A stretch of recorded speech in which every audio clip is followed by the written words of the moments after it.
വയനാട്ടിലെ മാനന്തവാടി കുടൽക്കടവിൽ ടൂറിസ്റ്റുകളുടെ പ്രശ്നത്തിൽ ഇടപെട്ട ആദിവാസി യുവാവിന് ക്രൂരമർദ്ദനം. വിനോദസഞ്ചാരികൾ തമ്മിൽ കയ്യാങ്കളിൽ ഇടപെട്ടതിനാണ് പ്രദേശവാസിയായ മാതനെ ക്രൂരമായി ആക്രമിച്ച് റോഡിലൂടെ വലിച്ചിഴച്ചത്. ഗുരുതരമായി പരിക്കേറ്റ മാതൻ ഇപ്പോൾ ചികിത്സയിൽ. പ്രതികളെത്തിയത് മലപ്പുറം രജിസ്ട്രേഷൻ വാഹനത്തിലെന്ന് പോലീസ് പറഞ്ഞു.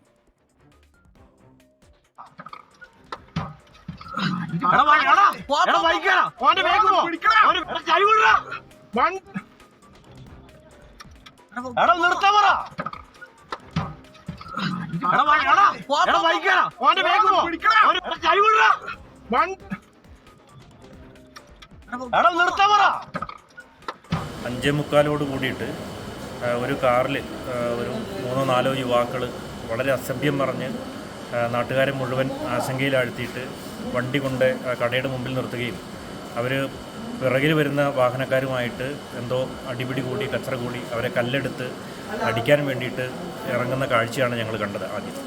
അപ്പോൾ ഇത് തടയാൻ വേണ്ടിയിട്ട് ശ്രമിച്ച ഒരു ആദിവാസിയായിട്ടുള്ള മാതൻ എന്ന് പറയുന്ന ആളെ വണ്ടിയിലേക്ക് ഉന്തിക്കൊണ്ടുപോവുകയും വണ്ടിയിലേക്ക് ഡോറിലേക്ക് കൈ ഉള്ളിലേക്ക് പിടിച്ച് ഒരു 1/2 കിലോമീറ്ററോളം ദൂരത്തിൽ ടാർ റോട്ടിൽ കൂടി അതിവേഗത്തിൽ വലിച്ചു കൊണ്ടുപോയി.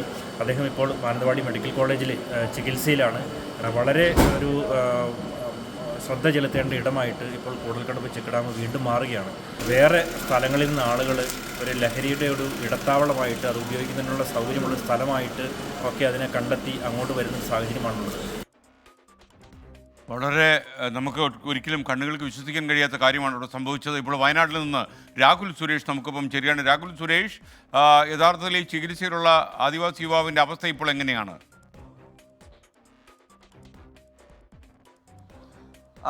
SKN മാനന്തവാടി കൂടൽക്കടവിന് സമീപം ഇന്നലെ വൈകിട്ടായിരുന്നു സംഭവം. ഈ ചെക്ക് ഡാം കാണാൻ വേണ്ടിയിട്ടാണ് വിനോദസഞ്ചാരികൾ ഇവിടെ എത്തിയത്. 2 വിഭാഗങ്ങൾ തമ്മിൽ ആദ്യം വാക്കേറ്റവും അത് കയ്യാങ്കളിയിൽ കലാശിക്കുകയുമായിരുന്നു. ഈ പ്രശ്നത്തിൽ ഇടപെട്ട ആദിവാസി യുവാവിനാണ് അതിക്രൂരമായ ആക്രമണം ഉണ്ടായത്. ആദിവാസി യുവാവിൻ്റെ നടുവിനും കൈകാലുകൾക്കുമാണ് ഗുരുതരമായി പരിക്കേറ്റുള്ളത്. നമുക്ക് ഞെട്ടിക്കുന്ന ഒരു ദൃശ്യങ്ങളാണ് പുറത്തു വന്നിരിക്കുന്നത്. ഏതാണ്ട് 500 മീറ്ററോളമാണ് കാറിൽ ഈ യുവാവിനെ വലിച്ചിഴച്ച് കൊണ്ടുപോയത്. അതിനുശേഷം നാട്ടുകാർ തന്നെ ഇടപെട്ടതോടെയാണ് യുവാവിനെ കാറിൽ നിന്ന് വിടാൻ തയ്യാറായത്. നിലവിൽ പോലീസ് FIR രജിസ്റ്റർ ചെയ്ത് അന്വേഷണം ആരംഭിച്ചിട്ടുണ്ട്. മാനന്തവാടിയിലെ ആശുപത്രിയിൽ ഇപ്പോൾ ചികിത്സയിൽ കഴിയുകയാണ് എന്നാണ് പോലീസുമായി ബന്ധപ്പെടുമ്പോൾ നമുക്ക് ലഭ്യമാകുന്ന വിവരം. ഈ അക്രമികളെ ഇതുവരെയും കണ്ടെത്താൻ സാധിച്ചിട്ടില്ല. മലപ്പുറം രജിസ്ട്രേഷനിലുള്ള KL 52H8733 എന്ന വാഹനം ആണ് ഈ വാഹനത്തിലാണ് ഇവർ എത്തിയിട്ടുള്ളത്. പക്ഷേ ഇവരെക്കുറിച്ച് യാതൊരു വിവരവും ഇതുവരെയും പോലീസിനില്ല. ഈ വാഹന നമ്പർ കേന്ദ്രീകരിച്ച് നടത്തിയ അന്വേഷണത്തിൽ ഈ വാഹനം ഓടിച്ചിരുന്നു, അതായത് വർഷങ്ങൾക്ക് മുമ്പ് ഈ വാഹനം മറ്റൊരാൾക്ക് കൊടുത്തിരുന്നു എന്നാണ് ഇപ്പോൾ ഈ ആളുകളെ ബന്ധപ്പെടുമ്പോൾ ലഭ്യമാകുന്ന വിവരം. എന്താണെങ്കിലും മാനന്തവാടി പോലീസിന്റെ നേതൃത്വത്തിലാണ് അന്വേഷണം മുന്നോട്ട് പോകുന്നത്. അതേസമയം ഗുരുതരമായി പരിക്കേറ്റ യുവാവ് മാനന്തവാടിയിലെ ആശുപത്രിയിൽ ചികിത്സയിൽ തുടരുകയാണ്. രാഹുൽ സുരേഷാണ് വിവരങ്ങൾ നൽകിയത്. ഇനി സെൻട്രൽ ന്യൂസ് ഡെസ്കിൽ നിന്ന് വിജയകുമാർ കൂടി നമുക്കൊപ്പം ചേരുന്നു. Vijayakumar, good morning. വിജയകുമാർ, വല്ലാത്ത ഒരു അപകടകരമായ പരിപാടിയാണ് അവർ ചെയ്തത്, പ്രത്യേകിച്ച് ഒരു ആദിവാസി യുവാവിനോട്. ഈ ദൃശ്യങ്ങൾ കാണുമ്പോൾ നമുക്കുണ്ടാകുന്ന രോഷവും ദേഷ്യവും അതെങ്ങനെ വാക്കുകളിൽ കൂടെ വിശദീകരിക്കണമെന്ന് എനിക്കറിയില്ല. കാരണം നമ്മൾ നേരത്തെ കണ്ടിട്ടുണ്ട് ഈ വീട്ടിൽ ശല്യമുണ്ടാക്കുന്ന നായ്ക്കളെ വാഹനങ്ങളിൽ കെട്ടി വലിച്ചുകൊണ്ട് പോകുന്ന ദൃശ്യങ്ങൾ നമ്മൾ കണ്ടിട്ടുണ്ട്. ആ സമയത്തൊക്കെ കേരളം അത്തരം ക്രൂരതകളോട് എങ്ങനെയാണ് പെരുമാറിയിട്ടുള്ളത്, പ്രതികരിച്ചിട്ടുള്ളതെന്ന് നമുക്കറിയാം. അന്ന് ഇത്തരം പ്രകൃതി സ്നേഹികളും ഈ ജന്തുക്കളെ സ്നേഹിക്കുന്നവരും ഒക്കെ രംഗത്ത് വന്ന് വലിയ പ്രതിഷേധം അത്തരം വിഷയങ്ങളിൽ ഉണ്ടാക്കിയിട്ടുള്ളതും ആ പ്രതികളെ പെട്ടെന്ന് കസ്റ്റഡിയിലെടുക്കുകയും അവരെ റിമാൻഡ് ചെയ്യുകയും ഒക്കെ ചെയ്ത് നമ്മൾ കണ്ടിട്ടുള്ളതാണ്. ഇവിടെ ഇതാ ഒരു പാവപ്പെട്ട മനുഷ്യനെ റോഡിലൂടെ ഒരു വാഹനത്തിൽ കെട്ടി വലിക്കുകയാണ്. ഒരു മനുഷ്യൻ അവിടെ ഇടപെട്ട് തടയാനില്ല. ഏതാണ്ട് 500 മീറ്ററോളം അയാളെ ഒരു വാഹനത്തിൽ കെട്ടി വലിച്ചുകൊണ്ട് പോവുകയാണ്. ഇതെങ്ങനെയാണ് നമ്മളുടെ പോലൊരു പരിഷ്കൃത സമൂഹത്തിൽ നടക്കുക എന്ന് നമുക്ക് ചിന്തിക്കാൻ പോലും കഴിയില്ല. എന്ത് ക്രൂരതയാണ്! ഒരു സഹജീവിയോട് ഈ നിലയിൽ എങ്ങനെ പെരുമാറാൻ നമ്മൾക്ക് കഴിയുന്നു, മനുഷ്യർക്ക് കഴിയുന്നു എന്നത് അങ്ങേയറ്റം വലിയ ഹൃദയവേദനയോടുകൂടി നമ്മൾ ആലോചിക്കേണ്ടതാണ്. വലിയ നിയമ ലംഘനം, വലിയ കുറ്റകൃത്യം, വലിയ ക്രൈമാണ് ചെയ്തിരിക്കുന്നത്. ഈ കുറ്റകൃത്യം റിപ്പോർട്ട് ചെയ്തിട്ട് ഇത്രയും മണിക്കൂറുകളായിട്ട് ആ പ്രതികളെ കണ്ടുപിടിക്കാൻ കഴിയുന്നില്ല. അവരുടെ വാഹനത്തിന് നമ്പർ കിട്ടിയിട്ട് അവരെ പിടിക്കാൻ കഴിയുന്നില്ല. എവിടേക്ക് പോയി എന്നറിഞ്ഞിട്ടും അവരെ പിടിക്കാൻ കഴിയുന്നില്ല എന്നൊക്കെ പറയും. നമ്മളുടെ സംവിധാനം എത്ര ദുർബലമാണ്, എത്ര ദുർബലമാണോ നമ്മളുടെ സംവിധാനം എന്ന് നമുക്ക് ചോദിക്കേണ്ടി വരുന്ന സാഹചര്യം കൂടിയാണ്. ഒരു ആദിവാസി യുവാവിനോട് ഈ നിലയിൽ ക്രൂരത ചെയ്യാൻ, അവിടെ എത്തി നിയമവിരുദ്ധമായി സംഘം ചേർന്ന് അങ്ങോട്ടും ഇങ്ങോട്ടും പരസ്പരം തല്ലിച്ചാകാൻ പോയ ഒരു ഗ്രൂപ്പിനിടയിൽപ്പെട്ട് അവരെ സമാധാനിപ്പിക്കാൻ ശ്രമിച്ച ഒരു പാവപ്പെട്ട മനുഷ്യനോട് ഈ നിലയിൽ ഇങ്ങേയറ്റം മനുഷ്യത്വരഹിതമായി, അങ്ങേയറ്റം മൃഗീയമായി പെരുമാറാൻ എങ്ങനെയാണ് മനുഷ്യർക്ക് കഴിയുക എന്ന് നമുക്കറിയില്ല. ഇവരോടൊക്കെ ഏത് തരത്തിലാണ് പോലീസ് ഇടപെടുക? ഇവർക്ക് സേഫ് പാസേജ് ആണോ ഇത്രയും മണിക്കൂറുകൾ കിട്ടുന്നത്? ഗോൾഡൻ അവേഴ്സ് എന്നൊക്കെ നമ്മൾ പറയാറുള്ളത് പോലെ ഇവരെ എന്തുകൊണ്ട് പോലീസിന് പിടിക്കാൻ കഴിയുന്നില്ല എന്ന് നമുക്ക് ചോദിക്കേണ്ടി വരും. അങ്ങനെ ചോദിച്ചാൽ അവരെ കുറ്റപ്പെടുത്താൻ കഴിയില്ല. അത്രത്തോളം വലിയ ക്രൂരതയാണ്.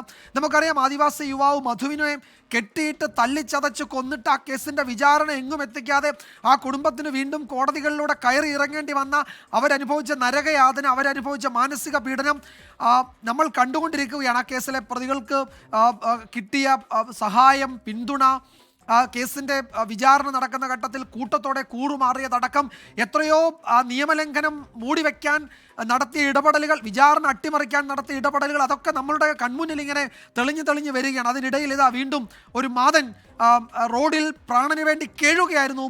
ആ മണിക്കൂറുകളിൽ ഒരു വാഹനത്തിൽ കെട്ടിവലിച്ചുകൊണ്ട് പോവുകയാണ്, ഒരു മനുഷ്യനെ കെട്ടിവലിച്ചുകൊണ്ട് പോവുകയാണ്. എസ്കേൻ, ഇവരോടൊക്കെ എങ്ങനെയാണ് പെരുമാറുക? ഇവരോടൊക്കെ എന്താണ് നമ്മൾ ചോദിക്കുക? ഇവരോടൊക്കെ എങ്ങനെയാണ് നമ്മൾ സംസാരിക്കുക എന്ന് എനിക്കറിയില്ല. പരിഷ്കൃത സമൂഹത്തിലാണ് നമ്മൾ ജീവിക്കുന്നത്, നമ്മളെന്തോ വലിയ സംഭവമാണെന്നൊക്കെ നമ്മൾ ഇടയ്ക്കിടയ്ക്ക് പറയാറുണ്ട്.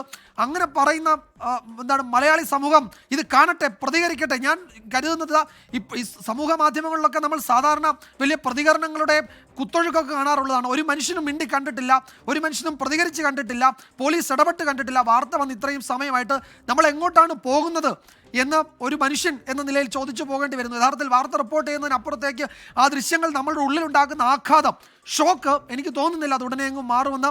അങ്ങേയറ്റം രോഷം തോന്നുകയാണ് വീണ്ടും ആ ദൃശ്യം കാണുമ്പോൾ. വിജയകുമാർ, ചില പ്രേക്ഷകർ കൂടി യൂട്യൂബിൽ പ്രതികരിക്കുന്നുണ്ട്. ഇസ്മയിൽ അമാനി പറയുന്നു, പ്രതികളെ അതേപോലെ റോഡിലൂടെ കെട്ടിവലിച്ചു കൊണ്ടുപോകണം.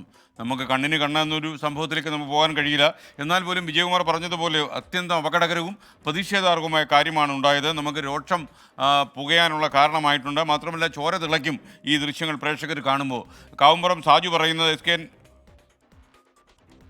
ഇപ്പോൾ സി കെ ജാനു ടെലിഫോണിൽ ചേരുന്നു. C K Janu, good morning. വളരെ അത്യന്തം ഹീനമായ ഒരു പ്രവൃത്തിയാണ് ഇപ്പോൾ ഒരു ആദിവാസി യുവാവിനോട് കുറച്ച് സഞ്ചാരികൾ കാണിച്ചിരിക്കുന്നത്. താങ്കൾ ഈ ദൃശ്യം കണ്ടു കാണുമെന്ന് ഞാൻ വിശ്വസിക്കുന്നു. താങ്കളുടെ പ്രതികരണം എന്താണ് ഇക്കാര്യത്തിൽ? വളരെ ശക്തമായിട്ടുള്ള ഒരു ഇടപെടൽ നടത്തണം. അയാൾ എന്തെങ്കിലും ഒരു തെറ്റ് ചെയ്താൽ ഇവിടെ നിയമവും കോടതിയും പോലീസ് സ്റ്റേഷനിലൊക്കെ പിന്നെ എന്തിനാ നോക്കുകുത്തികളായിട്ട് നിർത്തിയിട്ട് അവരവർ തന്നെ കാര്യങ്ങൾ കൈകാര്യം ചെയ്യുവാണെങ്കിൽ ഇത്തരം സംഭവങ്ങളൊന്നും വേണ്ടല്ലോ. അവർക്കെതിരെ അട്രോസിറ്റീസ് ആക്ട് അനുസരിച്ച് കേസെടുത്ത് അവർക്ക് നിയമത്തിന് വിധേയമാക്കണം. അവരെ നിലയിൽ എന്ത് തോന്നിയാസം ചെയ്യാന്നുള്ള അങ്ങനത്തെ ഒരു ആറ്റിറ്റ്യൂഡ് ഉണ്ടാകാൻ പാടില്ലല്ലോ. ശരി, കുറച്ചധികം സമയമായി സി കെ ജാനു ഈ കാര്യം സംഭവിച്ചിട്ട്, എന്നാലും കാര്യമായി പോലീസ് ഇടപെടൽ ഉണ്ടായില്ല എന്നുള്ള ചില പരാതികളൊക്കെ വരുന്നു. താങ്കൾക്ക് ഈ കാര്യത്തെക്കുറിച്ച് അന്വേഷിക്കാൻ പറ്റിയോ? ഇല്ല, ഞാൻ ഇപ്പോഴാണ് ഈ വാർത്ത അറിഞ്ഞത്. ഞാൻ ഇതുവരെ അറിഞ്ഞിട്ടില്ല. ഇപ്പൊ മീഡിയ വണ്ണ് തന്നെ വിളിച്ചപ്പോഴാണ് ഞാൻ അറിഞ്ഞത്. എന്തായാലും അറിഞ്ഞ സ്ഥിതിക്ക് ഇത് വളരെ മോശമായിട്ടുള്ള, വളരെ ഭീകരമായിട്ടുള്ള ഒരു സമീപനം. 1.5 കിലോമീറ്ററൊക്കെ കാറിൽ ഇയാളെ വലിച്ചുകൊണ്ട് പോവാന്ന് വെച്ചാൽ എന്ത് അഹങ്കാരമാണ് ശരിക്കും അത്? എവിടുത്തെ നീതിയാണ് ഇത് നടപ്പിലാക്കുന്നത്? വരുന്നവനും പോകുന്നവനൊക്കെ ഇത്തരം തോന്നിയാസം ചെയ്യാൻ ഈ കേരളത്തിലെ പോലീസും നിയമവും ഒക്കെ വെറും നോക്കുകുത്തികളാവുകയല്ലേ ചെയ്യുന്നത്? ജാനു, ഇപ്പോൾ വരുന്ന വാർത്ത എന്താണെന്ന് ചോദിച്ചാൽ 500 മീറ്ററോളം റോഡിലൂടെ ഇയാളെ വലിച്ചിഴച്ചു എന്നാണ്. കുടൽക്കടവ് സ്വദേശി മാതനാണ്. അദ്ദേഹത്തിൻ്റെ കൈകൾക്കും കാലുകൾക്കും ഒക്കെ പരിക്കേറ്റിട്ടുണ്ട്. അദ്ദേഹം നടുവിന് പ്രശ്നമുണ്ട്. യഥാർത്ഥത്തിൽ ഈ മലപ്പുറത്ത് രജിസ്റ്റർ ചെയ്ത ഒരു വണ്ടിയിൽ സഞ്ചരിച്ച യുവാക്കളാണ് ഈ അതിക്രമം ചെയ്തത് എന്നാണ് ഇപ്പോൾ വരുന്നത്. അല്ല, അവർക്കെതിരെ അട്രോസിറ്റീസ് ആക്ട് പ്രകാരം നിയമ നടപടികൾ സ്വീകരിക്കണം എത്രയും പെട്ടെന്ന്. ഇവിടുത്തെ കേരളത്തിലെ പോലീസും കോടതിയും ഒക്കെ എന്നാ പിരിച്ചുവിട്ടെ. ഇങ്ങനത്തെ കാര്യങ്ങളൊന്നും ഇടപെടാൻ ഇവർക്ക് പറ്റിയില്ലെങ്കിൽ ഇതെന്തിനാ കൈക്കൂലി സങ്കേതങ്ങളായിട്ട് ഇത്തരം സംഭവങ്ങളൊക്കെ നിലനിർത്തേണ്ട ആവശ്യമില്ലല്ലോ. ഓക്കെ സി കെ ജാനു, താങ്കളുടെ രോഷം മനസ്സിലായി. സി കെ ജാനുവാണ് നമുക്കൊപ്പം ടെലിഫോണിൽ ചേർന്നത്. പ്രേക്ഷകർക്ക് അറിയുന്നത് പോലെ മാനന്തവാടി കുടൽക്കടവിൽ ചെക്ക് ഡാം കാണാനെത്തിയ വിനോദസഞ്ചാരികളാണ്. അവർ തമ്മിൽ കയ്യാങ്കളി ഉണ്ടായി, അതിൽ കയറി ഇടപെട്ടു എന്നവർ ഒറ്റ കാരണം പറഞ്ഞാണ് ഇങ്ങനെയൊരു ആദിവാസി യുവാവിനെ 500 മീറ്ററോളം കാറിൽ കെട്ടിയിട്ട് വലിച്ചിഴിച്ചുകൊണ്ട് ദൃശ്യത്തിൽ കാണുന്ന പോലെ യാത്ര ചെയ്ത് അദ്ദേഹത്തിൻ്റെ കൈകാലുകൾക്ക് പരിക്കുണ്ട്, അദ്ദേഹത്തിന് നടുവിന് വേദനയുണ്ട്. ഇപ്പോൾ ഈ വണ്ടി മലപ്പുറത്ത് രജിസ്റ്റർ ചെയ്തൊരു വണ്ടിയാണ്. ഈ വണ്ടി വേറെ ആൾക്ക് വിറ്റിരുന്നു എന്നൊക്കെ തന്നെ വാർത്ത വരുന്നുണ്ട്. കുറ്റിപ്പുറത്ത് ആണ് ഈ വണ്ടിയുടെ ആദ്യ ഓണർ ഉള്ളത്. കൂടുതൽ വിവരങ്ങൾ അറിവായി വരുന്നതേ ഉള്ളൂ. എന്തായാലും എനിക്ക് തോന്നുന്ന ഉത്തരമേഖല IG അദ്ദേഹത്തിൻ്റെ ശ്രദ്ധയിലൊക്കെ ഈ കാര്യം പെട്ടിട്ടുണ്ട്. വളരെ പെട്ടെന്ന് തന്നെ ഈ അതിക്രമികളെ, ഈ അക്രമകാരികളെ പോലീസ് പിടിയിലാകുമെന്നാണ് നമ്മുടെ പ്രതീക്ഷ. കാരണം ഇവരെയൊക്കെ ഒന്നും പുറം ലോകം കാണിക്കാനും പാടില്ല. കാരണം ഒരു സഹജീവിയോടാണ് അവർ ഇത്തരം അതിക്രമം കാണിച്ചതെന്നുള്ളത് മാപ്പർഹിക്കാത്ത കുറ്റമാണ്. വിജയകുമാർ വീണ്ടും ചേരുന്നു. വിജയകുമാർ, ഒരുപക്ഷെ എനിക്ക് തോന്നുന്നത് ഈ സി കെ ജാനു പറഞ്ഞ കാര്യം ഒരു ST അട്രോസിറ്റീസ് ആക്ട് അനുസരിച്ച് തന്നെ ഇതിൽ കേസെടുക്കണം എന്ന് തന്നെയാണ്. കാരണം ഇതൊരു ഒരു മനുഷ്യനോടൊക്കെ ഇങ്ങനെ കാണിക്കുക എന്ന് പറഞ്ഞു കഴിഞ്ഞാൽ ഈ യുവമാർക്കൊക്കെ വിവരമുണ്ടോ നമ്മൾ ചോദിച്ചു അറിയാതെ. ഇതാണ് നമുക്ക് ഈ പറയുന്ന എന്ത് മാനസികാവസ്ഥയിലാണ് ഇങ്ങനെ ഒരു സഹജീവിയോട് പെരുമാറാൻ ഒരു മനുഷ്യന് കഴിയുക, അല്ലെങ്കിൽ ഒരു കൂട്ടം മനുഷ്യർക്ക് കഴിയുക. ഞാൻ മനസ്സിലാക്കുന്നത് ഒരാൾ മാത്രമല്ല, വാഹനത്തിൽ വീണ്ടും ആളുകളുണ്ട്. അതിന് പുറകിൽ നിന്ന് ആരോ എന്തൊക്കെ പറയുന്നുണ്ട്. അത് അവരെ പ്രോത്സാഹിപ്പിക്കുകയാണോ അതോ ആ ചെറുപ്പക്കാരനെ, ആ പാവത്തിനെ ഇറക്കി വിടാൻ പറയുകയാണോ എന്ന് നമുക്കറിയില്ല. അവരെന്തോ പറയുന്നത് മാത്രം കേൾക്കാം പുറകിലുള്ള വാഹനത്തിൽ നിന്ന്. ഒരുപക്ഷെ അവരായിരിക്കാം ഇത് ചിത്രീകരിച്ചത് പുറത്തുവിട്ടതും, അല്ലെങ്കിൽ അങ്ങനെ ആയിരിക്കാം ഇത് പുറത്തു വന്നത്. എന്തായാലും ഇതിൽ ആ വാഹനത്തിൽ ഉണ്ടായിരുന്ന മറ്റുള്ളവർ, അതിൽ ആർക്കും തോന്നിയില്ല ഒരു മനുഷ്യനെയാണ് ഞങ്ങൾ ഇങ്ങനെ കെട്ടിവലിക്കുന്നത്, ഇത് ക്രൂരതയാണ്, ഇത് അങ്ങേയറ്റം മനുഷ്യത്വ ഹീനമായ ഒരു ജോലിയാണ്, കൃത്യമാണ് ഞങ്ങൾ ചെയ്യുന്നത് എന്ന് ഒരു മനുഷ്യനും, ആ വാഹനത്തിലുണ്ടായിരുന്ന ഒരു മനുഷ്യനും അങ്ങനെ പറയാൻ തോന്നിയില്ല എന്നുള്ളത് നമ്മൾ ഏത് വഴിക്കാണ് പോകുന്നത് എന്നുള്ളതിൻ്റെ ഒരു വലിയ സൂചന തന്നെയാണ്. ഒരു പരിഷ്കൃത സമൂഹം, ഒരു പരിഷ്കൃത മനുഷ്യൻ എന്നൊക്കെ നമ്മളെ തന്നെ വിശേഷിപ്പിക്കുമ്പോൾ, അല്ലെ ആധുനിക മനുഷ്യനെ നമ്മൾ വിശേഷിപ്പിക്കുന്നത് നമ്മളുടെ പെരുമാറ്റത്തിലൂടെ, നമ്മൾ പ്രവൃത്തിയിലൂടെയാണ് നമ്മൾ പരിഷ്കൃതനാണെന്ന് തെളിയിക്കേണ്ടത്. നമ്മളുടെ വേഷഭൂഷാദികളിലൂടെ അല്ല നമ്മൾ പരിഷ്കൃതനാണെന്ന് തെളിയിക്കേണ്ടത്, നമ്മളുടെ പ്രവർത്തികളിലൂടെയാണ്. അത് അങ്ങേയറ്റം ഇല്ലാത്ത ഈ ആളുകളെ, ഈ പ്രതികളെ ഒരു കാരണവശാലും പരിഷ്കൃത മനുഷ്യരുടെ കൂട്ടത്തിൽ കൂട്ടാൻ കഴിയില്ല. സാധാരണ ചില കൊടും കുറ്റകൃത്യങ്ങൾ ചെയ്യുന്നവരോട് കോടതി പറയാറുണ്ട്, ഇവർക്ക് പരമാവധി ശിക്ഷ നൽകാത്തത് ഇവർ മനുഷ്യനായി ഈ സമൂഹത്തിൽ ജീവിക്കാൻ നാളുകളിൽ കഴിയും എന്ന് കോടതിക്ക് തോന്നുന്നത് കൊണ്ട് ഇളവ് കൊടുക്കുകയാണെന്ന് ചില കേസുകളിൽ ബഹുമാനപ്പെട്ട കോടതികൾ പറയാറുണ്ട്.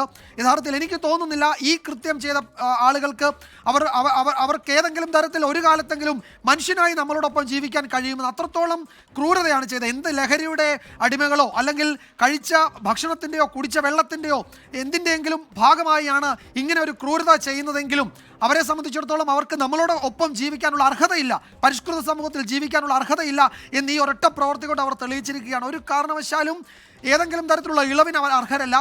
ഇപ്പോൾ നിയമം ഏത് വഴിക്ക് പോകുമെന്ന് നമുക്കറിയില്ല. പോലീസ് അവരെ അറസ്റ്റ് ചെയ്യുമായിരിക്കാം, എനിക്കറിയില്ല. പക്ഷേ നമുക്കറിയാം, നമ്മളുടെ മുന്നിൽ മധുവിൻ്റെ അനുഭവമുണ്ട്. മധുവിനെ കെട്ടിയിട്ട് തല്ലിക്കൊന്നതാണെന്ന് തെളിഞ്ഞിട്ടും അതിൽ എന്ത് സംഭവിച്ചുവെന്ന് നമുക്കറിയാം. ആ കേസിൻ്റെ വിചാരണ അപ്പാടെ അട്ടിമറിക്കപ്പെട്ടതാണ്.